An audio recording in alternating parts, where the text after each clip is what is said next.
Postcards from a Dying World, the podcast. For more than a decade, I've reviewed over 1,000 books that are mostly science fiction, horror, and bizarro.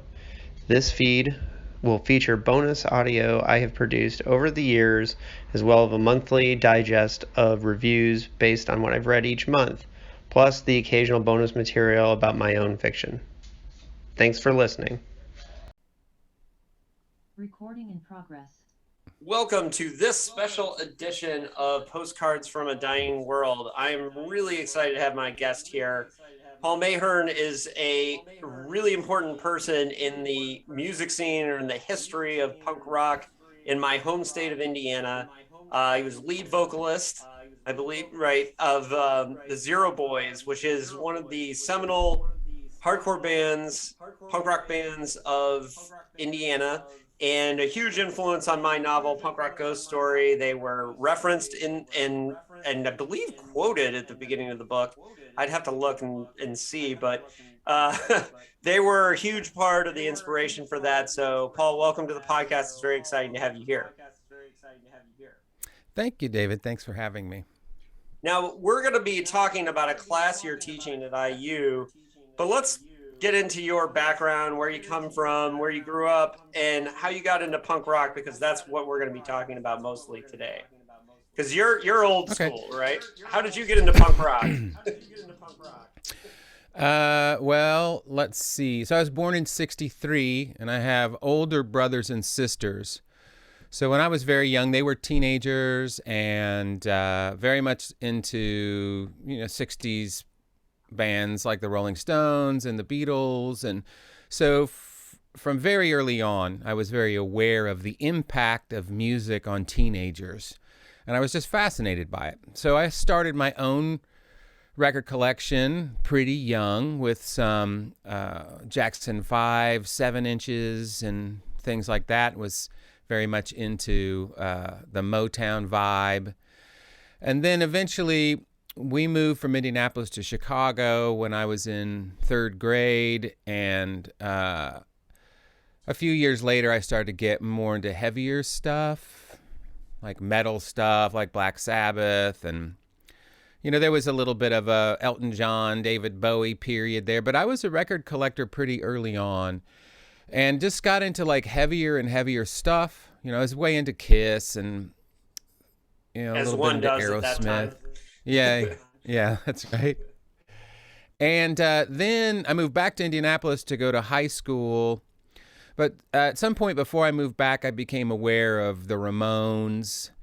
But it wasn't until I saw the Sex Pistols on the cover of Cream magazine, or maybe in an article in Cream magazine, that it really hit me that punk rock was something significantly different than what I had been listening to. At least in my mind it was. And what appealed to me the most was it seemed to be laughing at the rest of my record collection.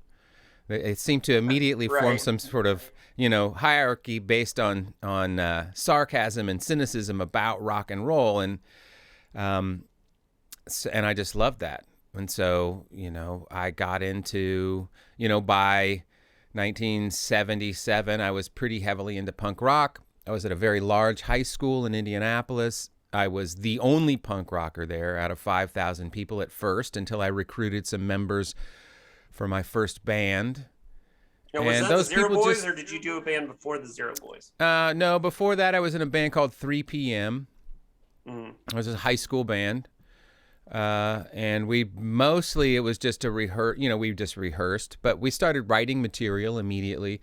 And it was at a house party thrown by that band that the Zero Boys scouted me. So the guys from the Zero Boys came to a house party that we're putting on. They were looking for a singer, and so they recruited me out of that band. Those guys are all a bit older, 8 to 10 years older than me. So I was, 16 and they were 23, and they'd all been in bands before and were really master musicians. Which is, I think, the part of the formula for the Zero Boys is you've got like a snotty little kid who is not afraid to say whatever is on his mind. And then you've got these older guys who've, been playing funk and rock and glam, since they were 13, 14, 15 years old, and they're pretty good players. Now, a lot of people, if they're asked what was the first punk band in Indiana, a lot of times they'll just default say the Zero Boys because you guys were the first band to really put the scene big on the map nationally. But there were a lot of other bands doing things like the Gizmos and Dow Jones and the Oh yes. Industrials, and there was stuff going on before you guys, right? So there was already a little scene for, more than people give Indiana credit for a lot of times if you don't know, right? So it was a pretty Yes, active scene. absolutely. Yeah. So there was Gulcher Records in Bloomington. They released records by MX80, amazing like pre/post punk band, the Gizmos. And then in Lafayette, there was Dow Jones and the Industrials, and in Indianapolis, there was a band called the Latex Novelties. So it was definitely going on before the Zero Boys formed. But I didn't see the Gizmos until a little bit later. But I was a huge fan of Dow Jones and the Industrials and went to several of their shows, and that was a real kicker for me. That I think it was at those Dow Jones shows that I realized that like a little local show with 100 people could be even more exciting than an arena show.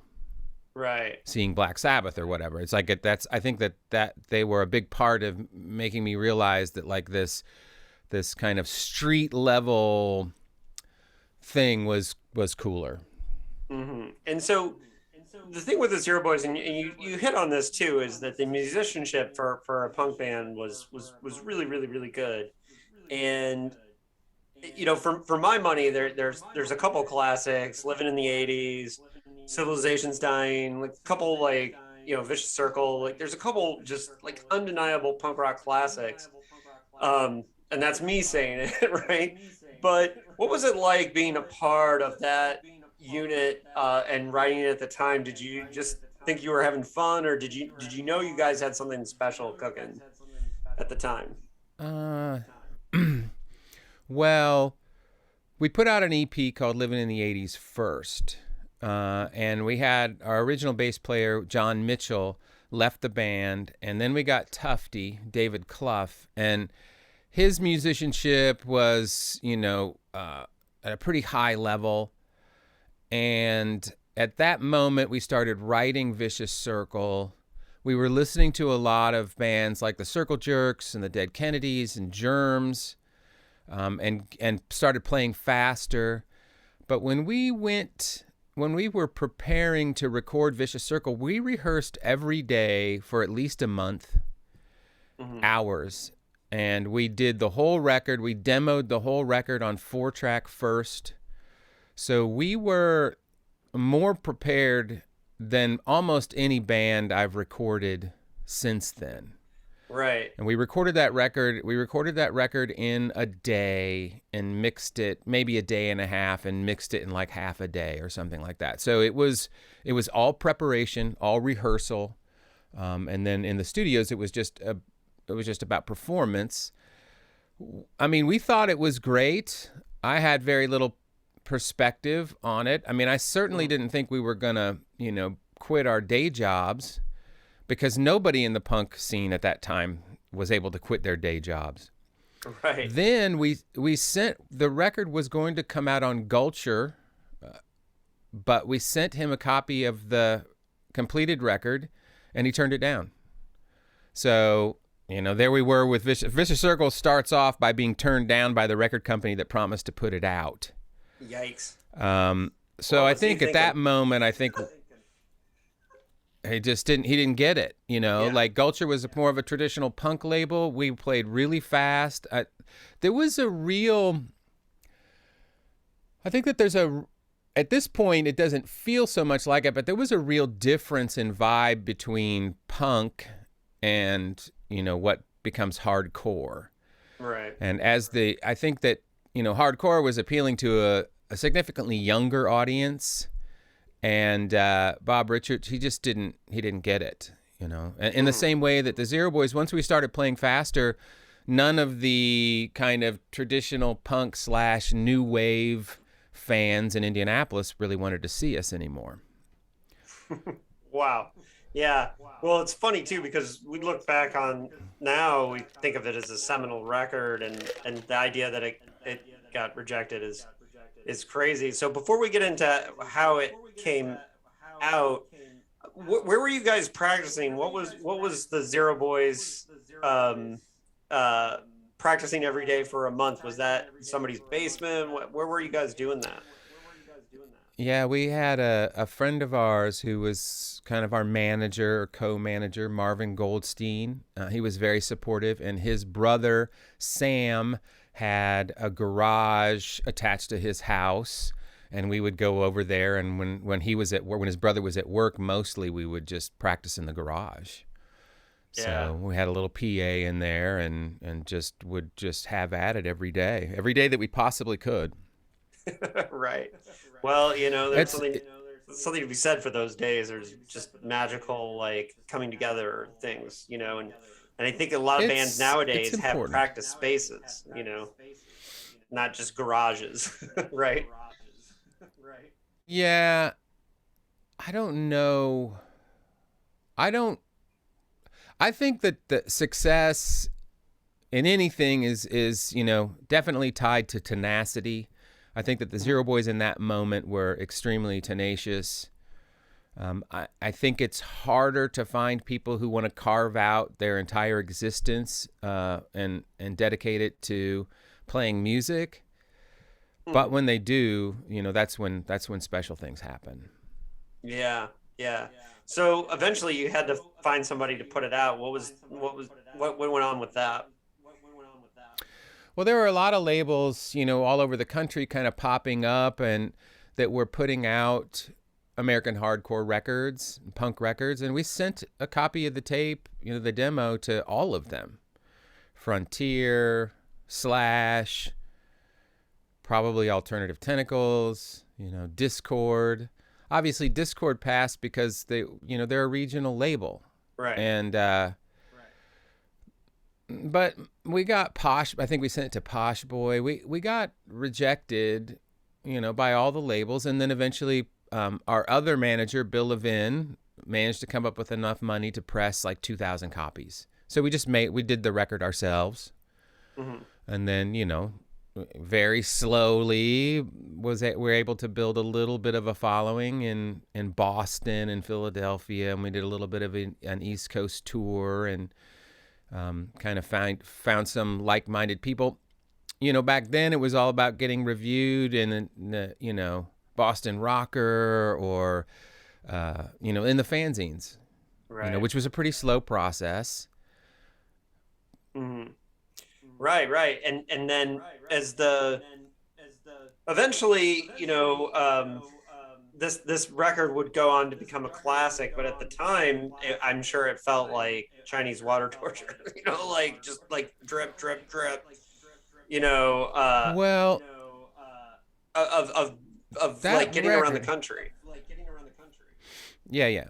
Well, first of all, that record in a lot of ways has got much more pop elements than a lot of American hardcore from the time. Mm-hmm. And I think that there were certain people who thought that what we were doing was not hard enough. So it was hard for us, the closest big city to us was Chicago, but it was hard for us to get on bills in Chicago because we weren't hardcore enough. There was this pop element, but then, in our city, we had turned into this thing that was too hard. We were definitely stuck between, two worlds. And I think that record didn't begin to see much success until, later generations of people who had kind of maybe grown up on pop punk and stuff like that. That I always had this theory that by the time that Green Day comes around, those guys listen to Vicious Circle. And they Right. get it because they have pop sensibilities and they're removed from it and it feels like an archival item, so, and then people who are into those kind of bands, American pop punk bands, if you become a serious enough fan, you go from Green Day to maybe the Descendants And then once you're into the Descendants, maybe somebody turns you on to the Zero Boys, and there's like a lineage there, and you're like, oh, this is a great record. I get this record. It's got pop elements, but it's really fast.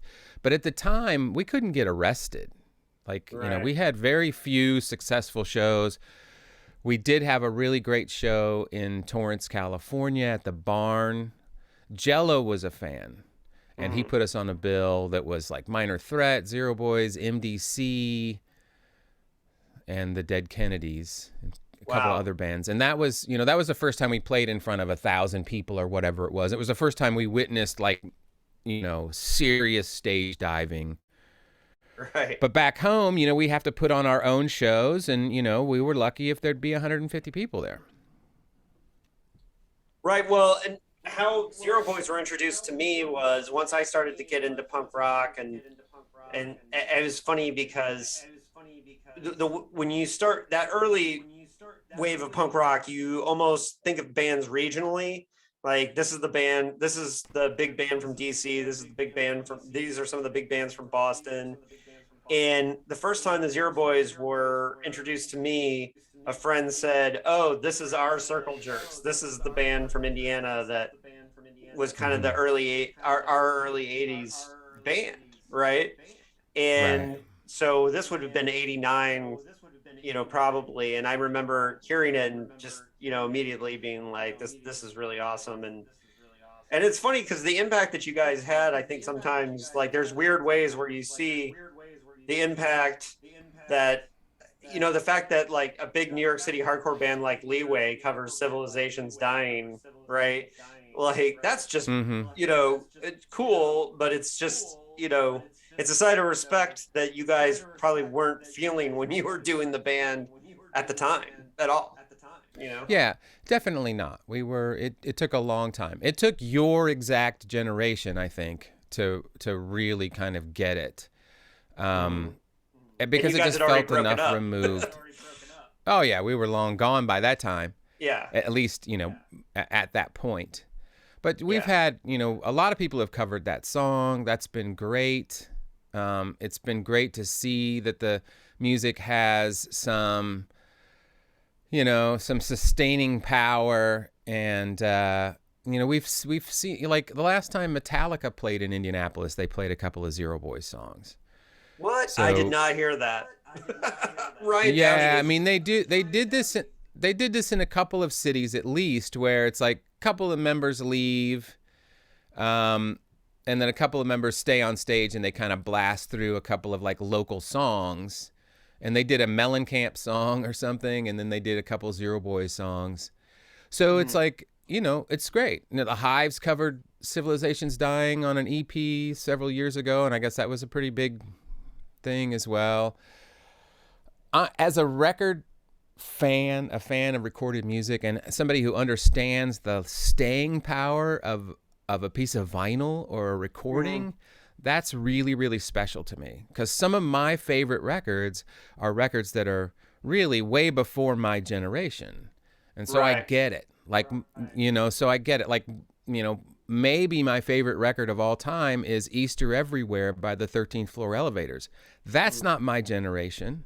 You know, that's like, that is in some ways a lot like the Zero Boys, where it's like, it's, you know, it's like a psychedelic record, but it's not it wasn't a popular one at the time. Now it's gone on to be a very, and, you know, people recognized it as extremely influential and stuff like that. But so I get it, but I feel very removed from it.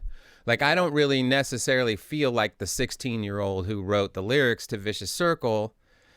You know, I see it. That was so long ago. It hardly seems like me. Right. Well, A New Generation is one of my favorites. I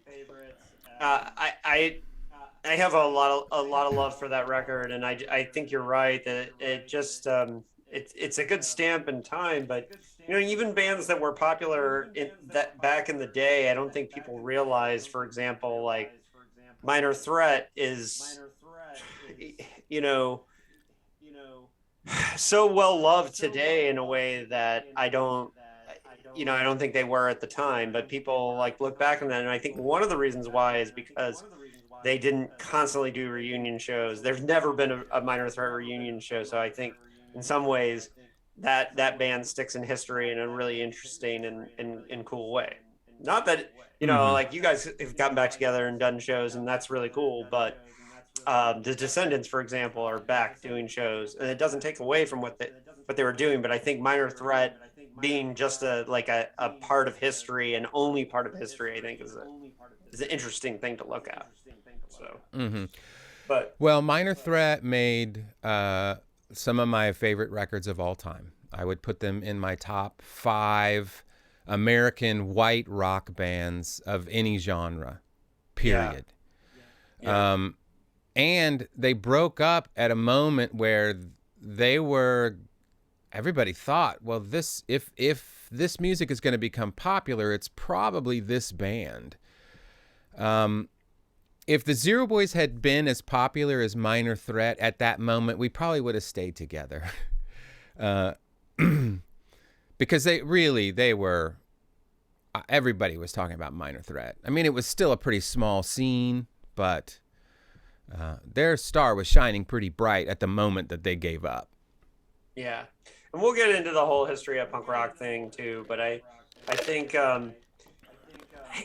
it's really interesting too, because if you've got bands like Black Flag that are coming out of LA, and you've got Dead Kennedys coming out of the Bay Area, I think there's a special bit of struggle to being a band from, like, say, a Toledo or an Indianapolis or, one of these smaller cities, because you guys don't come with a scene. And one of the things that I wanted to talk about in my novel, Punk Rock Ghost Story, was the difference between the era when, punk rockers, even still in the late 80s, like the Rednecks and Jocks wanted us dead, right? We weren't the cool kids in school, like post Nirvana, right? And so it was like, growing up in the Midwest, I don't know what it was like on the East Coast or West Coast, but in the Midwest, people wanted us dead. And you're only going to get 100 people at a show if you're lucky. Sometimes you'll have shows with 20 people, and you have to continue to act like you're super excited about it. Let's remember Green Day's first show in Bloomington had 8 people, one of which was me. Oh, you were at that show. Great. Yeah. Awesome. I was at that show. Evan made sure I went. But like the Midwest, like, it was a special struggle, I think, made the bands have like a different edge. What do you think about that idea? I mean, I think that that's very possible, but I don't want to make light of the struggle of a band like Black Flag. Those guys, they really trudged the path that so many people have, followed since them. They're the ones that toured and toured and toured and toured and slept on floors and ate next to nothing. And so they really, I have a great deal of respect for them. But back in their hometown, were they playing larger shows? Yes. Like, did the fact that LA or that area have like an entertainment industry have some sort of an impact on that? Yes, probably. Less so in DC. But in Indianapolis, there was no place to play. There wasn't a 9:30 club. You had to put on a show, build a stage in an old dog training school to put on a show. Everything, or just in basements. So yes, the struggle was probably a little bit greater. But then on top of that, you also have like a kind of a Midwestern laziness. People are just more content. If I had to list all of the amazing bands over the years that have come from Indiana and just broke up instead of went out and toured, including the Zero Boys, the list would be extremely long. So maybe Midwesterners are also not as tenacious as they should be. Well, and that's some of those bands that you see that break through from the Midwest and do that. That's like, they have that different vibe or, whatever going on. All right. So what happened when the Zero Boys broke up? Like, where did you go next? Well, when the Zero Boys broke up, I had my first child when I was 20. So very early on, I had to be kind of a responsible parent. I really loved the recording process. So I trained myself to be an audio engineer and started making recordings. And, you know, I made some punk records. I made that master tape compilation album. That was kind of the first record that I trained myself as an engineer on. And then I made that Raw Power album, Screams from the Gutter, which I think is one of my favorite records that I've ever made. Kind of focused mostly on punk rock, but then kind of branched out and did a lot of, there's a big gospel and R&B scene in Indianapolis, especially at the time. So I made a lot of records for a couple of labels that were putting out those things. And I really focused on just kind of training myself in the craft of record making. And then I was in a couple of bands. I was in a band called Dandelion Abortion. And then I was in a band called Datura Seeds. And these are bands that are, you know, they still have a lot of punk energy, but they're a little more pop psychedelic or something. And then that's kind of just where what I've been doing this whole time is like making records. And I've always got some kind of little side band or something that I'm working on and raising kids. Yeah, but you also got into teaching, right? So was it through the music angle, or like how did that happen? So first, I live in Bloomington, and so Indiana University is here. It's a state school. It's a huge state school with a really, really high-end music program. The Jacobs School of Music is a very, very well-respected classical music and jazz school, especially in the undergrad area. You know, people come from all over the world to study here. And there's a program called the Music and General Studies. And a good friend of mine started teaching the history of rock and roll, one of the first history of rock and roll classes offered at a university like this in the country. And it was very successful. And then a few years ago, he was getting ready to retire, and he was looking for somebody to come along to develop some new classes and maybe teach some of the classes that he was teaching. And so I had a meeting with him. His name is Glenn Gass, and then another professor, a good friend of mine, Andy Hollenden. And we had a meeting and we talked about it and, you know, kind of came up with like, okay, well, what could Paul teach? You know, like what would I really feel comfortable teaching? And that's when we decided, well, the history of punk rock, and we could give that a try. And so that's what, so then I built the course, basically built the syllabus, and then went in and talked to the people in charge of hiring people to teach classes. And this woman, Connie Glenn, who was very supportive. It's interesting because these are classical music people, and they bought it. They said, okay, do it. Let's try it. And so that's what I've been doing, you know, for the last, I think I started about 5 years ago or something like that. And then since then, I've also developed a class called the History of Music Production. So I teach 2 classes for the university now. Wow, that's really cool. Recording in progress. So at this point, you've got a couple classes that you're going to teach at IU, and that's a pretty exciting thing. Had you ever taught before, like these classes at the music school, and on any level at all before, or was this a totally new thing? Yeah, no, I did teach. I taught an audio class. Recording in progress. Sorry, I accidentally hit the wrong I taught thing. an audio. Go ahead. Okay. Do you want to ask again, or? No. You can. I'll cut it. Okay. The right spot. Okay. Yeah. So before this, I did teach some audio engineering classes. I taught an advanced mixing class, the audio engineering department, and then I taught like a basic audio engineering class for the media school. But those weren't classes that I really developed. They were classes that kind of already existed, and I came in and I taught them. Mm-hmm. This was different because I had to build these classes. They didn't exist. I, you know, as far as at a major music college, I don't think a class like the history of punk rock exists anywhere else in the world. At least probably not the way I'm teaching it. Yeah, which is one of the reasons why I was interested in talking about it. We'll get to Yeah. that. You know what I realized I didn't dig into, which I want to, is what was it like for What's you that? growing up in punk rock and roll, recording like blues and gospels, and what did you learn from exploring those other genres with musicians that you could apply to the genres you grew up on? Well, music, really is all pretty much the same. Musicians are mostly the same. They're beautiful, magical, awesome people. It doesn't really matter the style. I became really good friends with a lot of people that, never listened to punk rock, don't even really know what punk rock is, but it doesn't matter. These are great people, and we're working on their art.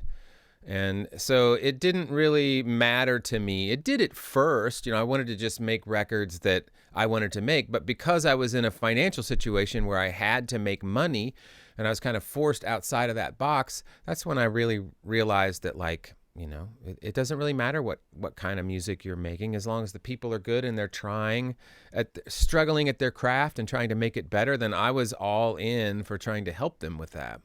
Yeah. But I made a lot of records like with drum machines. Did you ever have experiences What's where you're that? like, let me tell you about punk rock and what you could learn from punk rock about improvising and stuff like that? Yeah, not really so much, because most of those records, outside of that genre of like punk rock or indie rock or whatever you want to call it, those were records that I was more engineering than producing. And so my role was just to help them, capture what they were doing. And I would make suggestions, but I'm a listener, in situations like that. So I would just listen and then try to help. Mm-hmm. Mostly.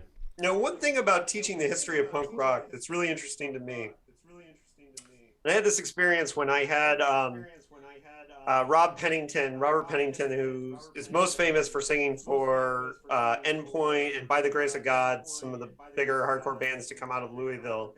But Rob, an old school guy from the 80s, somewhere between, he's between my generation and your generation.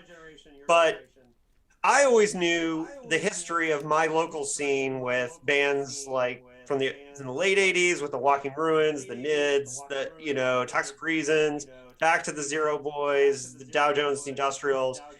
This like ground zero kind of grassroots historical thing. What I realized when I was talking to Rob is that Louisville has the same history for their scene, right? And I became really interested when I started realizing that, because they had bands like Malignant Growth and bands that are their local bands. And I started getting really interested in the history of these old school people from all these different scenes. When I moved to Syracuse for college, I learned the history of their scene. And that was fascinating and interesting because it's a small city, not too far from New York City, but it might as well have been the Midwest for Syracuse, right? And so they had their own scene, right? And I learned it there. And then when I moved to San Diego, I learned not just Battalion of Saints, but like their history, right?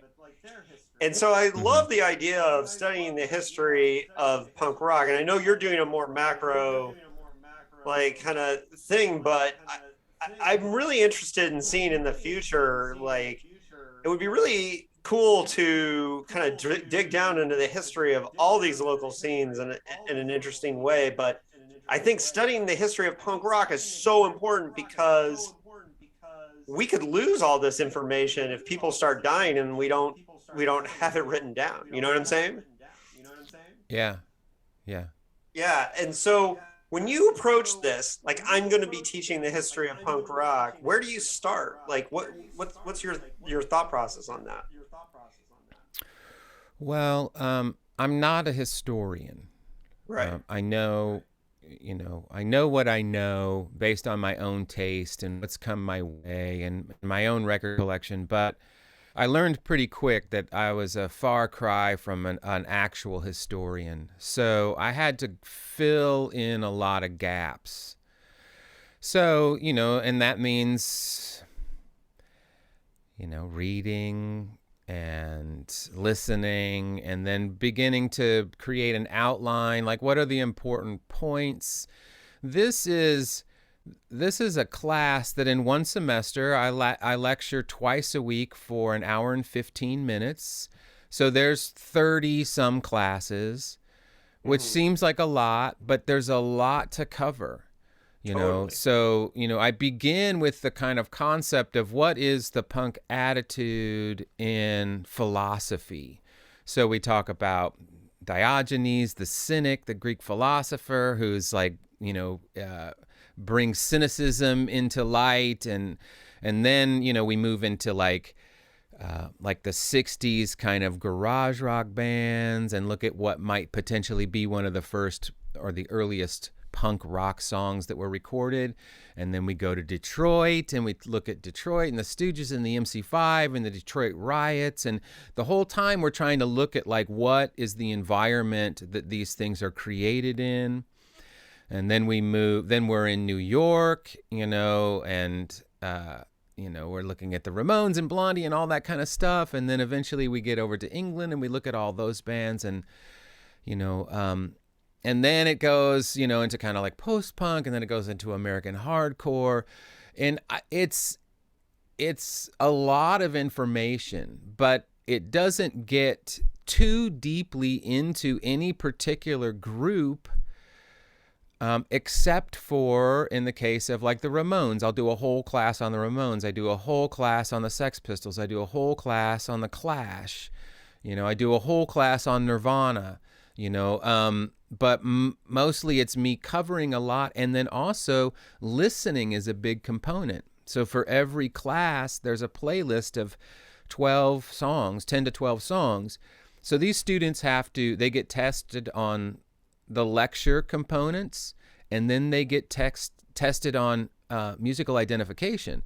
And over the course of the semester, they have like 350 songs that they have to memorize well enough to be able to identify them from a 30-second clip. And then they also have to write about the book that we use is Please Kill Me by Legs McNeil.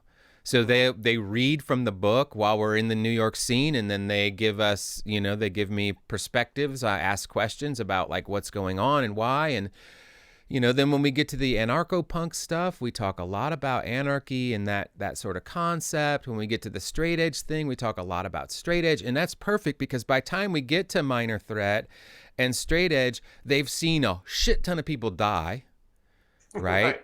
It seems like it's a class about heroin addiction almost, like that's a big component of like drug abuse and stuff. And so when you get to the straight edge movement, it makes sense to them, even though these are kids who, if they're lucky, they have an uncle that listened to Blink 182. They are so removed. They are so removed. These are kids that have been born, since 2002 or something like that. They're young people. Yeah. And so you really have to spell the whole thing out for them. Like, why is this important? Yeah, I had an interesting. They don't have any information. I have a millennial nephew who's very into sports and doesn't like music or art really in a lot of ways. And I was trying to explain to him why hardcore was such a fundamental part of my life and why it was so important. And I tried to explain the feeling of stage diving and singing along to a song that means a lot to you. And, he just had no context for it. He couldn't understand it. But I'm assuming your students by the end of this class, like I'm sure some of them say, oh, I see now why you were so into it, right? I'm sure you've heard that many times. I think so. Yeah, I have. There's a lot of people who get really turned on to punk rock, people who tell me things like classical musicians that will tell me things like, well, I didn't know, 2 weeks into this class, I didn't think I was going to be able to make it. And then now at the end, I'm a genuine fan. I love it. I get it. So there is a lot. I get really good reviews for the class. But, there's the music component, there's what's going on in the scenes that create the scenes, and then there's the overarching stuff like the do-it-yourself thing, which I think they can really relate to because we live in a do-it-yourself world in a lot of ways that was greatly informed by the American hardcore scene. I think that the attitude that these kids have of like, I can do anything, my degree doesn't define me, that's very much with this generation. So they do get drawn into those sorts of things about it. Yeah, and it's some of the scene. I will say now. Look, I have a little bit of bias because I'm straight edge, and I've been straight edge since 1989. But with Minor Threat, there's some things that I think is so interesting about that scene. Minor Threat, Government Issue, like those bands, that they were like sons and daughters of politicians and ambassadors, and that they come from like these really intense places of privilege. A lot of the kids in that scene. And they all went to school they were the ones that got picked on by Brett Kavanaugh, just exactly. Weird. Yeah. It's just such a weird little anomaly of a scene that I think it's one that, it's one of the reasons why I'm really drawn to the DC scene, reading about it. Right. Yeah. Yet. That scene doesn't exist without the Bad Brains. Oh, yeah. Yeah. And I'm a huge Bad Brains fan. So I think that the punctum, the nexus of the DC scene was that those guys, and you see this across the history of punk rock, you have to see somebody older do it, or somebody older who's got the concepts. They feed you some of these concepts, whether it's Jamie Reed and Malcolm McLaren doing it to John Lydon, or if it's Penny Rambeau doing it to the members of Crass. There's always like some elder statesman. And in DC, the elder statesmen were the Bad Brains. Bad Brains, yeah. So Absolutely. To see the Bad Brains, I mean, there's that story where I've heard Ian tell this story where the Bad Brains get their equipment stolen and they need a place to rehearse. And so the guys in Minor Threat let them come over to like Lyle's mother's house or something like that. And they're practicing in the basement. And the guys in Minor Threat are like embarrassed because they feel like their equipment is so shitty. And then the Bad Brains get up and start playing on the same gear. And they realize, oh no, our equipment isn't shitty. We're just not nearly as good as the Bad Brains. When you see something like that, you immediately can become better. We need these kind of moments and these people in our lives to go like, this can be done. And as soon as you see it, you have a much better chance of doing it. So, and, as much as I love the straight edge movement, and I think it's very important, I think it's very interesting that even though these kids are mostly white and come from privileged backgrounds, we're not talking about the Bad Brains. The fact that these kids are substance free, they're inspired by a band that was smoking weed like a motherfucker. Right. So it's like, that's not really, those things are not necessarily what's important when it comes down to the human to human connection mode. Well, listen, he gets, I know, because I lived in Syracuse and I was very good friends with the Earth Crisis guys, that there's this reputation that they're a bunch of macho, tough guy, like metalcore jocks, whereas Carl is just as much of a historian of the punk rock scene in Syracuse as anybody, and grew up on all the weed smoking bands, all the other stuff. Like, he grew up on the Circle Jerks and Dead Kennedys, and those bands are all just as important to him as Minor Threat and Youth of Today, right? So I think the older school straight edge kids didn't have a straight edge scene or a wide one. They had to listen to everything, and they couldn't just like exclusively just listen to other edge bands, because it wasn't a thing. There wasn't enough of them yet. Yeah, certainly they didn't. Yeah.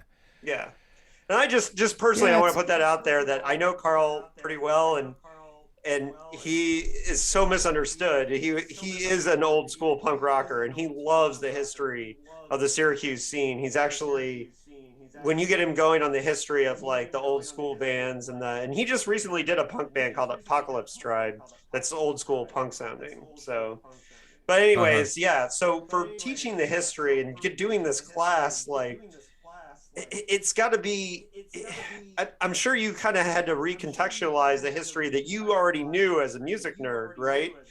Right. But actually sitting down and outlining it, do you feel like it changed your relationship with the history of punk rock? Like sitting down and doing this? Absolutely. Yeah. Oh, absolutely. I think my relationship with punk rock changes after every or during every lecture. Right. So I've been teaching the class now for maybe 3 or 4 years. It took me, months to build the class. But it wasn't until I started teaching it that I could tell whether or not what I was saying was being understood. You know, and because of that, even in those 3 years, the generation gets farther away from any relationship with punk rock. And so, the goal becomes like, can I make this make sense and still be completely true to myself and true to the art form? But what is universal here? So it becomes a study in like what is universal about what we're dealing with, that hopefully anybody can relate to, including these kids that are so far removed from it. Mm-hmm. Right. I learned something every single time. Oh, that's really interesting. If you're not talking about, Go ahead. If you're not talking about Nirvana or Green Day, they don't know what you're talking about. Well, right. And I know from a context of because I work with a lot of young people in my field, right? Mm-hmm. And, for me, like, it's kind of a long running thing. It's like whenever Green Day is on the radio, when I'm around my young coworkers, I always have to tell them, hey, I saw that band in Bloomington, Indiana in a warehouse with 8 people. Yeah. They come from humble beginnings, right? And they just can't wrap their heads around it because Green Day is this huge band. And I do think and yes, I wrote a book about the difference between punk rock before Nirvana and punk rock after. So that's like a really interesting thing to me and Rob and I talked about this in the interview that I did with him, was that it was hard for a lot of us who grew up pre-Nirvana on punk rock, even though I respect Nirvana individually as musicians, I like the music. It was hard for me to see the thing that I was getting beat up for years, right? And taking all this kind of abuse suddenly become the thing that the cool kids were doing, right?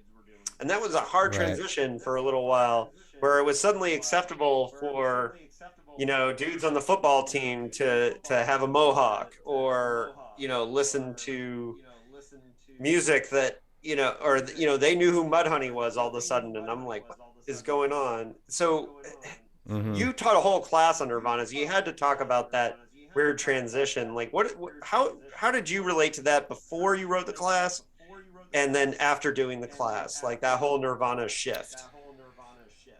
Yeah, I don't know that there was a big shift in my attitude towards what you're talking about. I recognize that right away. I know that like up until that moment in time, whether you were a punk rock band or an indie rock band or just like a freak band or an outsider, like you knew if you went to see Scratch Acid in 1989 or whatever, that those guys were only doing it because they really wanted to, right? I mean, they weren't making any money.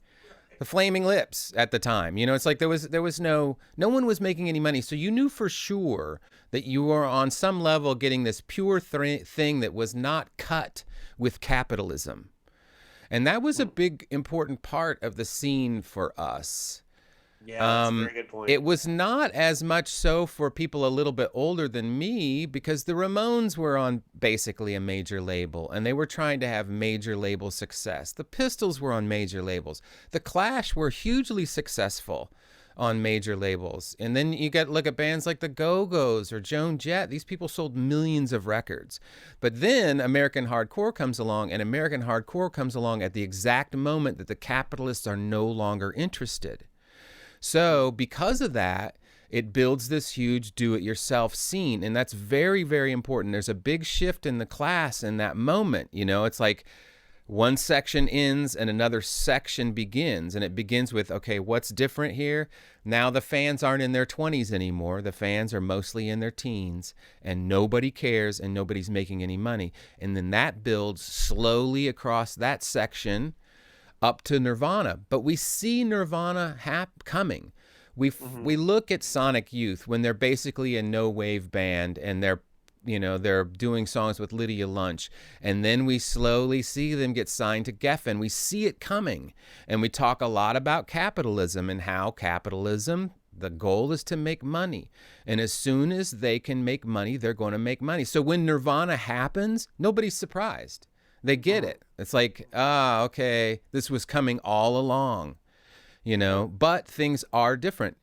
The big part, I think, that hits my students and me about Nirvana is the tragedy of Kurt not having, like, all of his idols were having dead-end careers. Like, he had no, his favorite bands, even the Pixies, who he loved, never had any real success. So it just snuck up on him, and I believe probably was part of the reason why he, ended up taking his life. Or I don't know. I don't know that much about it personally, but I do know that if I had been, basically a punk musician and I went from, just moving about freely to like not being able to walk down to the 7-Eleven and buy a Coke or a pack of cigarettes, that would be pretty devastating.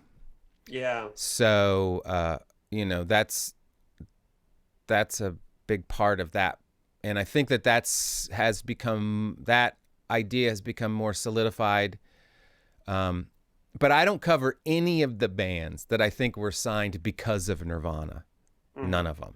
Well, Dave Grohl's, like, yes, Dave Grohl's an interesting cat too, because, he was in Scream, right? And he came from the scene, and but he seemed like kind of engineered or ready to be able to handle that success. He had a very gregarious personality from the beginning, and but at the same time, like, I don't know that if you were watching Scream play in a basement, if you were looking at that drummer and saying this guy's going to be one of the biggest frontman guitar players of all time eventually, and lead arena shows and all that, I don't know if you would have seen it. But it's interesting to see how Dave Grohl handled it, and obviously what happened with Kurt. It's like just a different way. Yeah, I mean, being 12 feet, 15 feet away from him, but Kurt, Dave had an advantage of like seeing what is happening, and he probably just had a very different personality. I mean,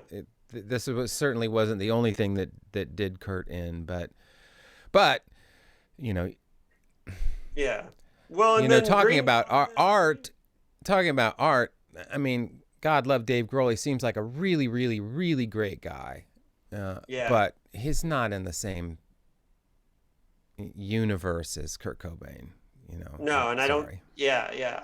Well, and I do think Dave Grohl has given back in a large way, like, playing Squirrel Bait songs in arenas and, doing that kind of thing has been, and the way he supported Naked Ray Gun and, and all that. Mm-hmm. It's Absolutely. Very cool. Yeah. And so I give him a lot of credit, and I actually love his weird metal record, the Probot record, that I wish he'd done an entire album with the singer of Voivod, because that song he did with the singer of Voivod is incredible. But yeah, so the thing about teaching this class too, so I'm sure you get into, so that transitional period between, with the Ramones and the Sex Pistols, you say you do entire classes on them. I want to kind of get into, I'm not actually, truth be told, I've never been able to enjoy the Ramones, and I don't, people give me shit for it like all the time, because they're like, how can you not like the Ramones? I just, for whatever reason, the Ramones never clicked with me.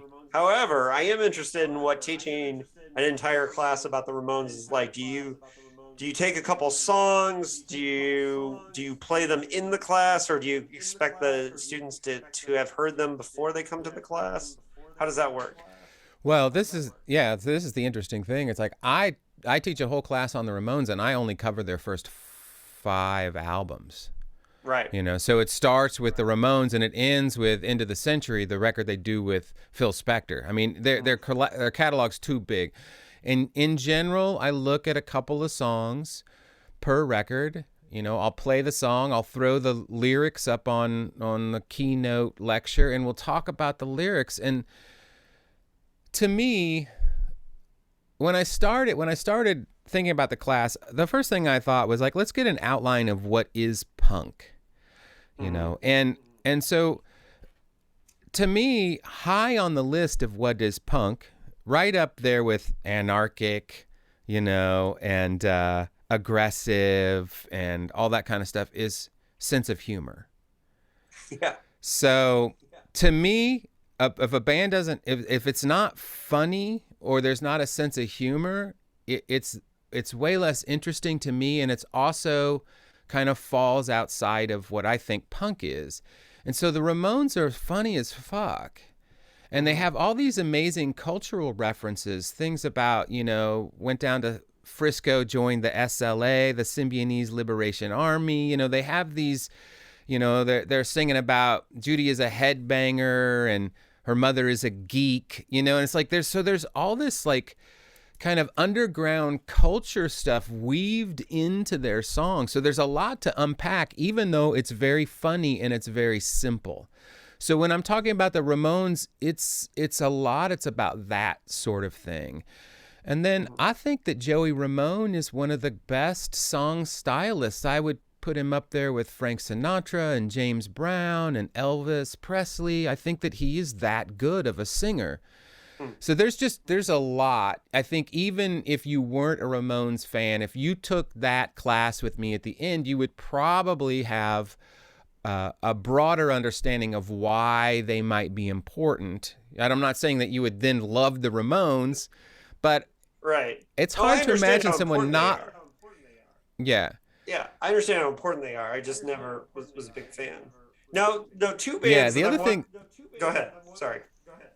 I was going to say the other thing that's so interesting about that story across those 5 records is they go from barely being able to put it together to being, they just get better, and also very consistent like AC/DC. You know how like AC/DC records all sound kind of like the same record over and over again? That's a piece of magic, that the Ramones also were able to do. Like we are so defined that we don't have to like develop outside of what we naturally are. Anyway, enough of that. Now, two bands that if I was teaching a class, I think, Black Flag and the Dead Kennedys would be very hard for me to know. I want to make the argument for why I think the Dead Kennedys are like kind of a miracle thing. The musicianship in the Dead Kennedys and the original lineup, and it's most evident when you hear Bedtime for Democracy, which is the worst Dead Kennedys record because it doesn't have that musical flair that the other ones do. It doesn't have the same lineup, if I understand correctly the history of it. But the combination of politics, satire, musical skill, and just the kind of circus that was involved with the Dead Kennedys, like I just feel like they were kind of a miracle of timing, time, place, and human beings coming together. And I would have I wonder what you do with the Dead Kennedys in your class, because I feel like they're so important for that early 80s, like punk rock. Yeah, they are so important. So when it comes to American hardcore, the class is divided up into 3 segments. I cover like the West Coast hardcore stuff, and then I cover the East Coast hardcore stuff, and then I do Midwestern hardcore stuff. So the Dead Kennedys don't get enough time. I play a couple of songs, both from Fresh Fruit from Rotting Vegetables. And I point out that, like, so much of punk rock is this minimalism. And a lot of times, you have these great songs where like there's very few lyrics. Like Minor Threat were masters of like saying a whole lot with very few words. This is very much like the Stooges or the Ramones, right? What Jello does on the Dead Kennedys records is he's very verbose, much more like a real poet, like a Patti Smith. You know, she's another person that we cover who's very verbose.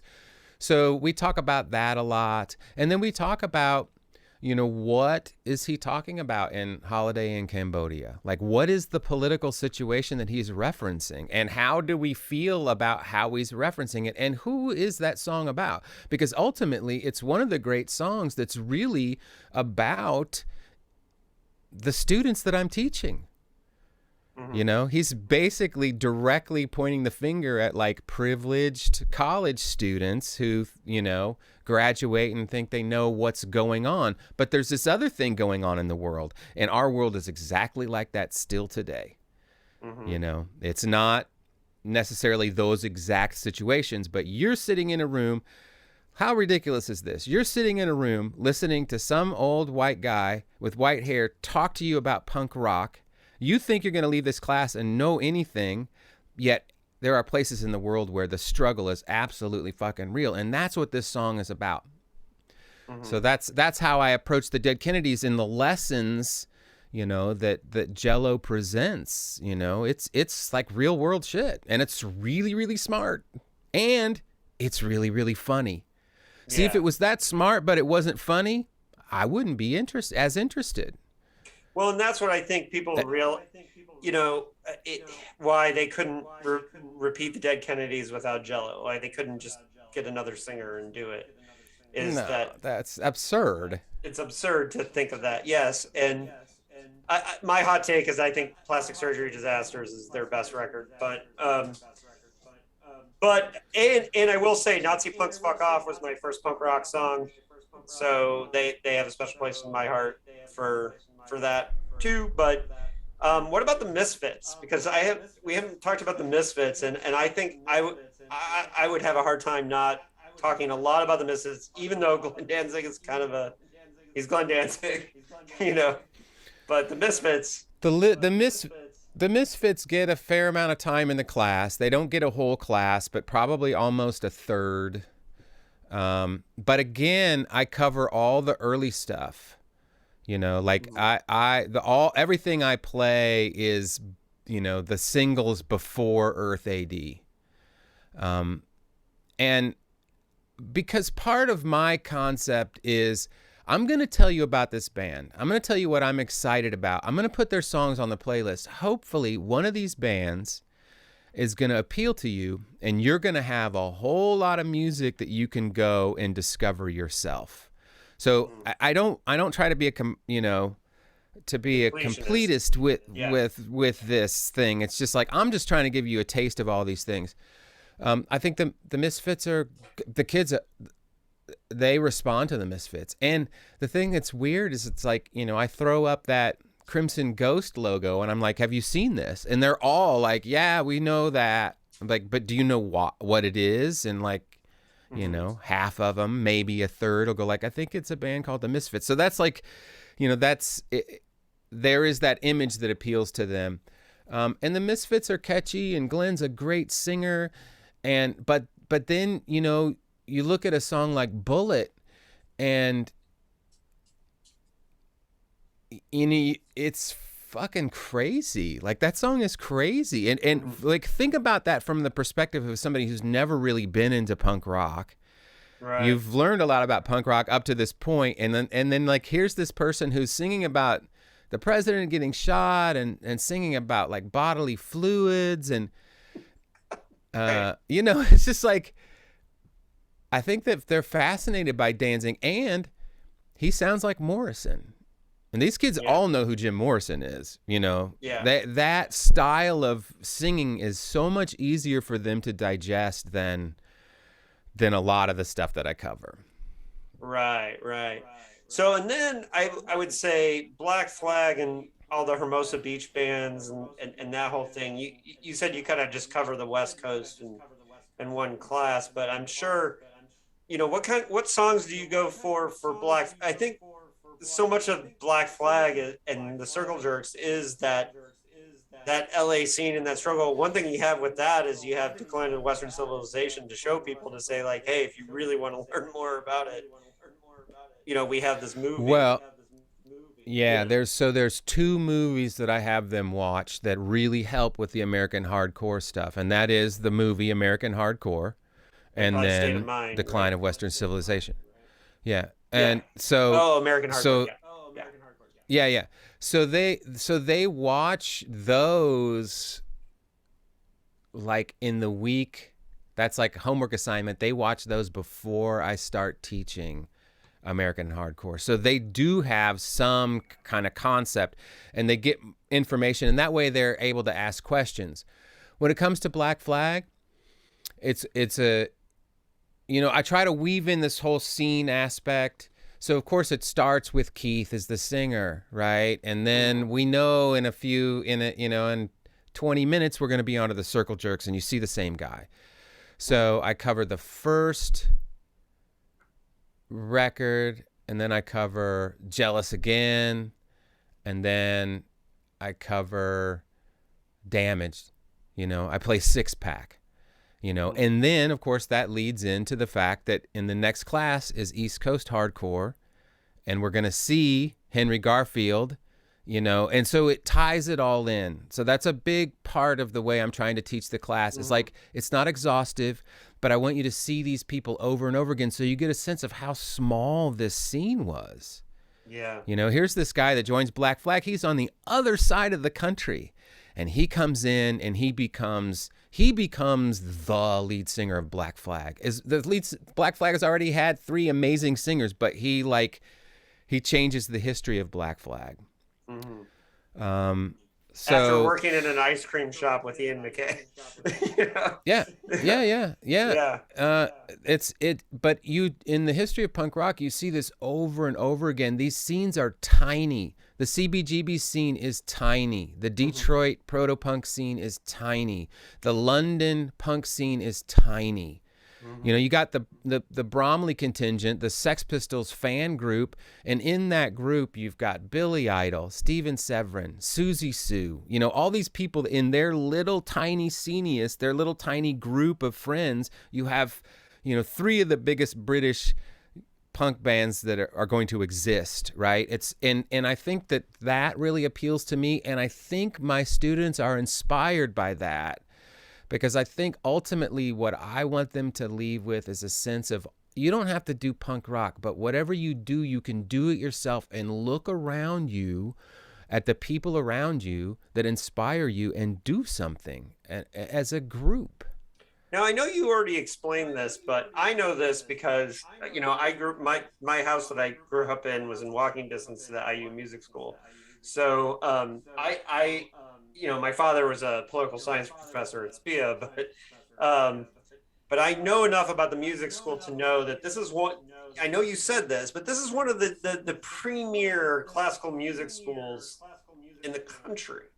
Some of the most famous classical musicians have come through there. So now that we've talked about what you're doing, it's clear that you know what you're doing as far as teaching the punk rock history, and, you know, but how does the music, and you've talked a little bit about how the students react, and I get that the young students are getting something, but how does the music school, I would think that they must be pretty excited that they have access to somebody who was on the boots on the ground, as it were, as far as the American hardcore scene, teaching this class. It's a really unique opportunity for their students. Yeah, I mean, it's a wonderful environment. I you know, any kind of music, no matter what it is magic to me. And being around those environments, being in those buildings, walking past the rehearsal spaces where you're hearing, you know, world-class young musicians training with world-class teachers, it's absolutely magical. So it's a real gift to be able to teach in that environment. And it brings a level of seriousness and, you know, respect to the concept of what I'm doing.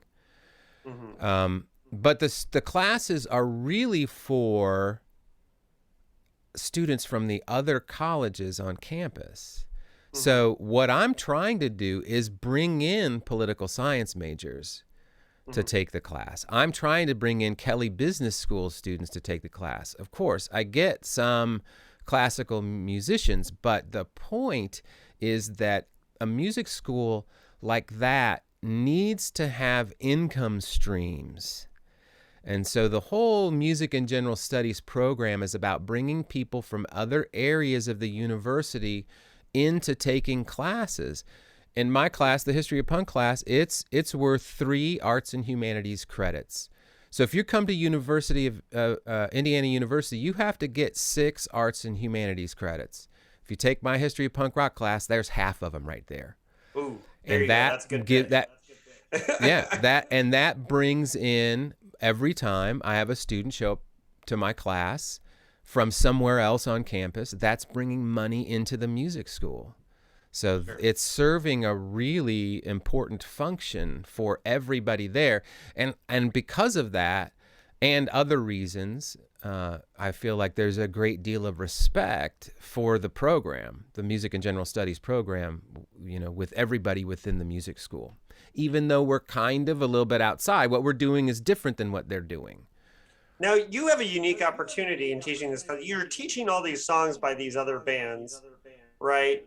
And you can take, for example, Filler by Minor Threat and assign it and say, here's what Ian MacKaye was trying to say with this song, or you can take whatever. But you have a unique opportunity as you were writing punk rock then. Have you taken any Zero Boys songs and talked about your process of writing the lyrics and saying, here's what we were trying to express at this point? Yeah, when I get to Midwest hardcore, there is a Zero Boys song on the playlist, but just one song. But they are all very aware from very early on. In the very first class, I kind of give my credentials as why I'm teaching the class. This is why, I know what I know, and I try to be as real and humble about it as possible. But they know who my band are, and every once in a while I'll get a student that's like, oh my goodness, I really love your band or whatever. But I feel like I spend an appropriate amount of time on the Zero Boys, maybe a little bit more than I would if I wasn't in the band. But let's face it, the Zero Boys are not really a big important band in the history of punk rock. I disagree. But it does give me an opportunity to talk about what we were doing and why and how, know. Yeah. Well, obviously Zero Boys mean a lot to me, so I'm going to disagree with you there. Now, are you still recording bands? Are you still recording music? I do very little. I do mostly mixing. I'm here in my home studio right now. I do mostly mixing and mastering. Not so much recording anymore. So, and because we live in the computer age, I have people from all over the world send me multi-track sessions, and then I mix them. Or sometimes they send me mixes and I master them. And most of my clients are not local. Yeah. And I probably spend, it's 60% of my year is working on audio and 40% of it is teaching classes, something like that. And what do you feel like, and I'm saying this because there's a lot of, I know a couple musicians who listen to this podcast, like, what do you bring to mixing that you think is unique in your skill set? So, well, why should they come to you? First of all, I've got years and years and years of experience. Yeah. I've been making records basically pretty much full time since 1984.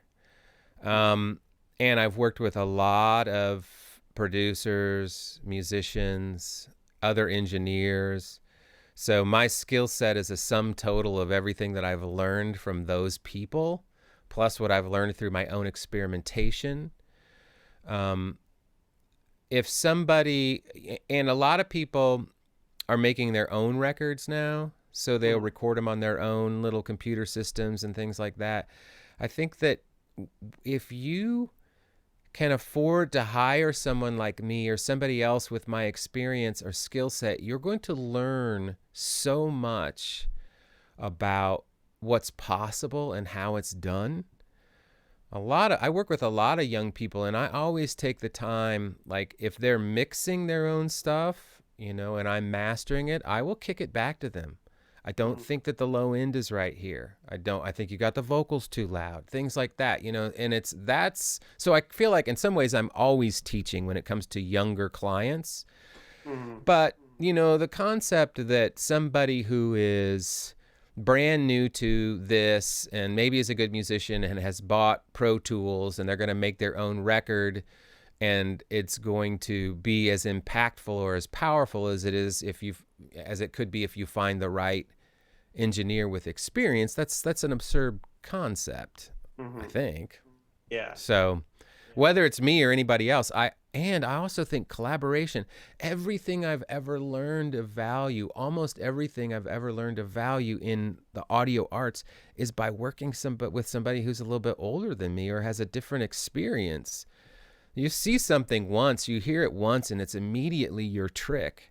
So if you operate in a vacuum, it just takes a lot longer, I think, to build a skill set.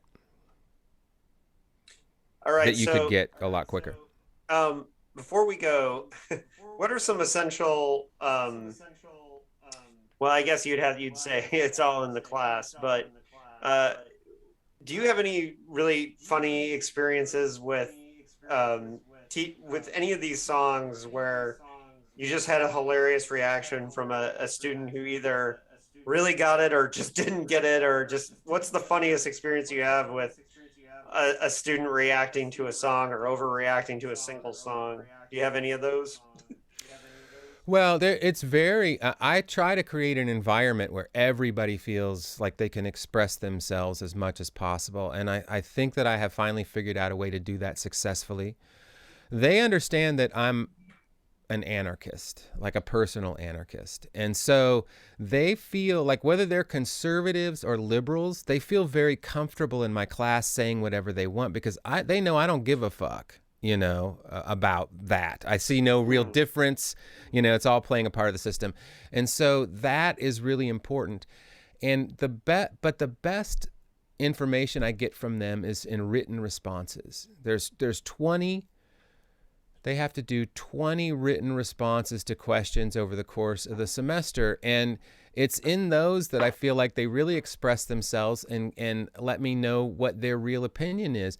And they will flat out tell me, this is the worst fucking shit, or this is fucking, I don't get this at all. Why'd you make us watch this movie? And then in the same group of responses, there'll be somebody that's like, this is the most amazing movie I've ever seen in my life. I totally understood it. And you'll get this with even super divisive people like Gigi Allen. I teach Gigi Allen, right. And I ask them to watch the documentary, the Murder Junkies documentary. And you wouldn't believe it. There'll be like people who, I can't believe I watched this. That's not required viewing, by the way. But I can't believe I watched this. This is the worst person in the world. I can't believe they existed. To the other people that are like, this is the only real punk rocker we have covered the entire time. Those people who like really look at punk rock through the lens of somebody like Diogenes, who just believed that culture and society was an absolute joke and that we should live as animals. That's a big component of punk rock. So some people get that and some people are repulsed by it. And I sit exactly in the middle. Mm-hmm. Well, Gigi Allen, as much as I can't personally stand him, I don't think you could tell the history of punk rock without acknowledging that he existed, And I knew that at first, and that's why I built a class. The class that he's in is basically the casualties of punk, and it covers him and Sid Vicious and Johnny Thunders, and it really looks, it's all the way at the end of the class. It's after I teach all the pop punk stuff and Green Day. So I want to end on a very intense note because things kind of lighten up in that area. And So when I first started teaching G.G. Allin, it was like that exact attitude. You can't do this without teaching G.G. Allin. But then it immediately became, how do you justify G.G. Allin? Like, what value does he bring to the table, if any? And it's my job to unpack it enough for the students so they can decide whether or not he brings any value to the table, which means I have to point out ways that I think it's possible that he brings value to the table. And those kind of exercises make me a much more varied person. It makes me look at the world in a very different way. It makes me look at myself and my own attitudes in a very different way. And those responses from the students amplify that, because, you know, in reality, do we want to live in a world where G.G. Allin that there's no room for a G.G. Allin? Like, do we want to live in a world where G.G. Allin doesn't exist? Oh man, that's a hard question for me, because I really struggle with him. But at the same time, there was a time when I was a teenager when I thought "Suck My Ass, It Smells" was hilarious, right? So, you know, yeah, and that, yeah, he's funny.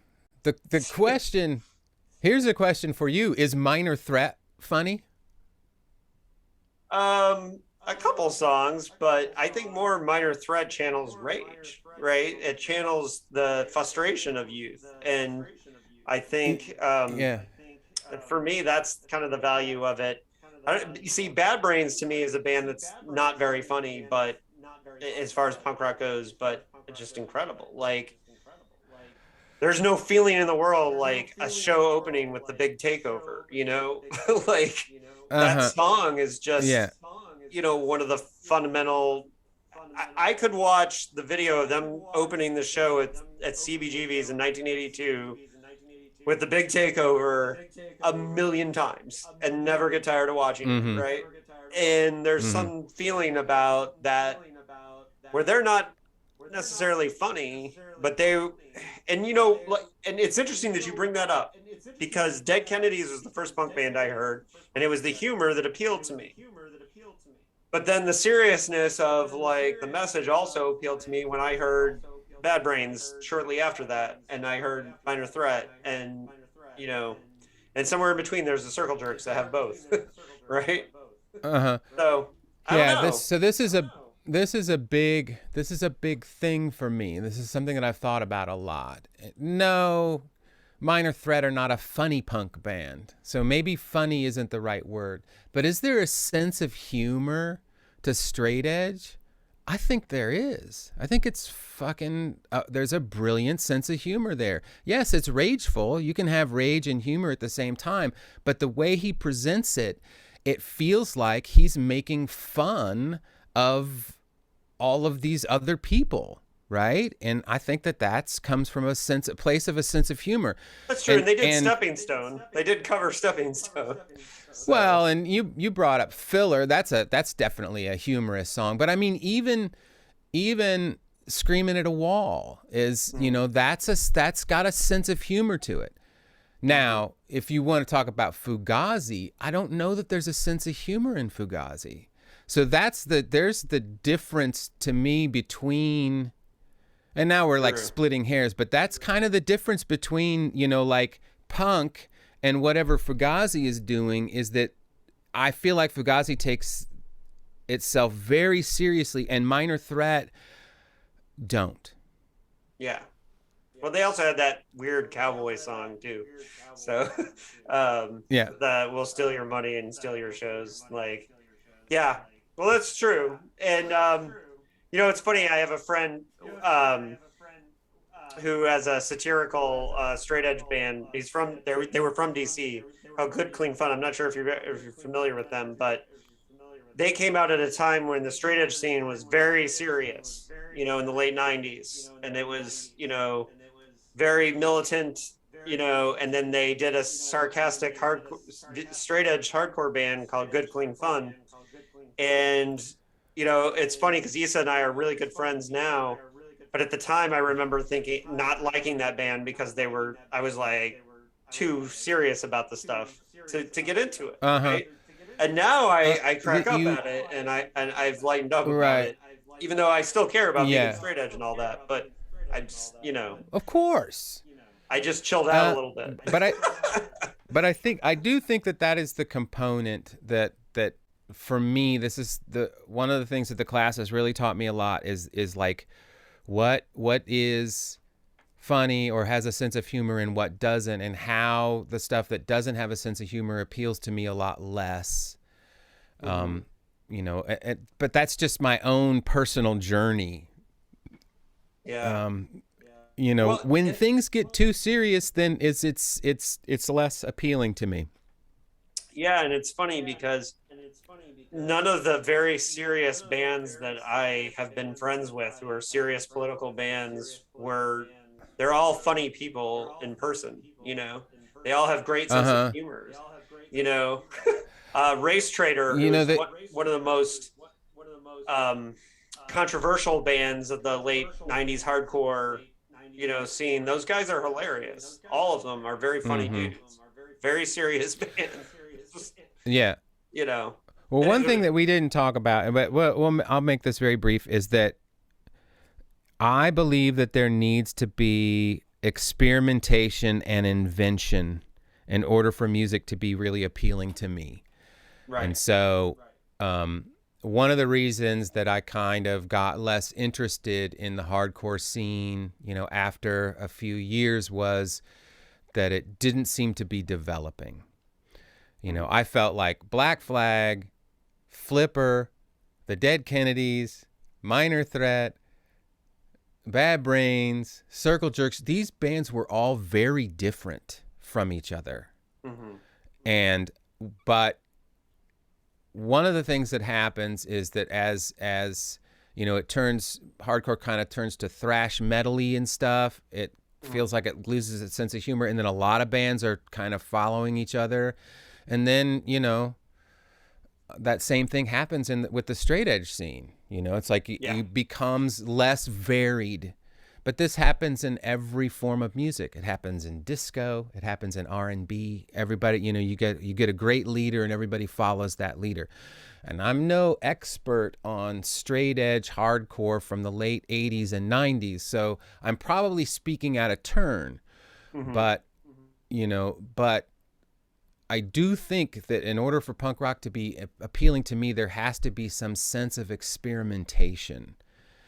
Nobody sounded like Minor Threat before Minor Threat. Yeah. Well, I think that had been the problem. Some of the bands, like that actually happened with Earth Crisis when they started getting more influenced by Neurosis. Then, and then their third album, a lot of people like jumped ship, and then they did a record that everyone thought sounded like rap metal. And, they were just trying to do new things because they didn't want to put out the same record every time. And, hardcore kids are like, no, put out the same record every time, and worked for the Ramones. Yeah. Well, okay. True. So Paul, just to wrap things up, if someone's an IU student, how do they get into your class? Is there a way for people who don't go to IU or to interface with, or people who are not in Indiana to interface with what you're doing? Yeah, so the classes that I teach, you'd find them under Music and General Studies. So if you're a student at IU and you just search the course of catalogs, I think it's MUS Z208 is the history of punk rock class. But if you just search punk rock and Music and General Studies, it's pretty easy to find. I am teaching an online version of the class that's condensed. It starts December 20th and ends up February 2nd. It is during the day, so it would be difficult for a lot of working people to take. But if somebody is interested in auditing the online class, I think I can probably allow that to happen. They wouldn't get graded for it, and they'd have to follow along mostly quietly and stuff like that. But they're welcome. And you could email me at pcmahern@iu.edu. And then I could, I think I can give, because those will be taught through Zoom, and I think I can give Zoom links to people who are just auditing quietly, Mm-hmm. Yeah, because there's a lot of musicians out there who would really get a lot from it, I think. The thing I believe I own the class. I own all the materials that I built. Eventually I'll write a book, but in the meantime, I might start teaching through one of the online universities so I can teach some evening classes. I just haven't had time with everything else going on to kind of get that going. But I have had several people tell me that they think that there would be interest in that. Oh, gee, I totally think so. Yeah. For me, the big thing with online is I teach the online classes live. And because then there can be a question and answer component, at least at the end. And I'm just struggling on how I would do that. I think, unfortunately, if I were to teach it through like an online university, a lot of it would be pre-recorded. Yeah. So I'm just thinking about that. Well, and I think it's really valuable what you're doing. I always, Ian and the Discord house, like he keeps track of the history of that whole scene. And I think it's really cool that he does that. And I wish that more, and like when I have this experience of talking to people with their individual scenes, like, I wish that there was some kind of database, kind of like Internet Movie Database that was like keeping track of like all the, I don't know, maybe there is. I mean, Discogs has a lot of good information on it. But I think the history of punk rock is so important. And that's why I wanted to interview you today. And I really appreciate your time. It's been wonderful. Yeah, I really appreciate your time. The Zero Boys, obviously big fundamental, band for me, and a huge influence on my novel Punk Rock Ghost Story. So I really appreciate you giving me some time today, and I hope the listeners got a lot out of this. We can, and you told people how to get in touch with you. Are there any other social medias or things where you want people to find you, or websites or anything? No. No, I mean, just if somebody wants to get a hold of me, they can email me. I don't really have a website for the classes. Zero Boys have an Instagram account, but it's not very much used. Are you guys playing any shows? Yes. With the Zero Boys? We played 3 shows this year. We don't have anything else booked. The way we usually do it is if somebody contacts us and they want to do a show, and we're all, because everybody works and stuff, so and we can make it happen, then we will. And we made it happen 3 times this year, and that's about the average. We'll play 2 or 3 shows a year. Usually we try to do them at festivals, where there's already an audience, seeing other bands. Those are the kind of things that we like to do, because those tend to get people that travel in from a lot, greater distances. So more people have an opportunity to see you when you play at those festivals. Mm-hmm. And shout out to my homie, John Zeps in Indianapolis, who was the one who knew how much Zero Boys were important to me and connected us on Facebook and said, "Hey, you should be friends with Paul on Facebook," because he knows how much the Zero Boys are important to me. And I wouldn't have seen your post about this class without that. So I shout out to Zeps. A Hoosier I miss very dearly. So shout out to him. Zeps is one of, He's such an Zeps amazing is one of the greatest player. people in the world. Yeah, that's great. Where the Zero Boys, we rehearse in his basement whenever we do rehearse. Yeah, that's awesome. No, he's in the documentary, the fake documentary we made for Punk Rock Ghost Story. So, that's awesome. Yeah, he pulls out one of the fake records and talks about seeing them with the Zero Boys in the '80s. So it's funny stuff. All right, Paul, thank you. Is that online? Yeah, I'll send you the link. Yeah. Okay, great. Because you're in it. Footage of the Zero Boys is in it. So, Well, you'll be hearing from my lawyer then. right.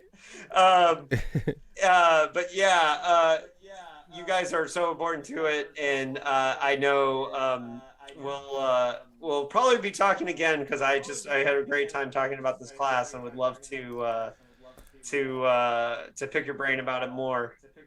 So thank you for doing the class, and I hope lots of people take it. Thank you, David. Great talking to you.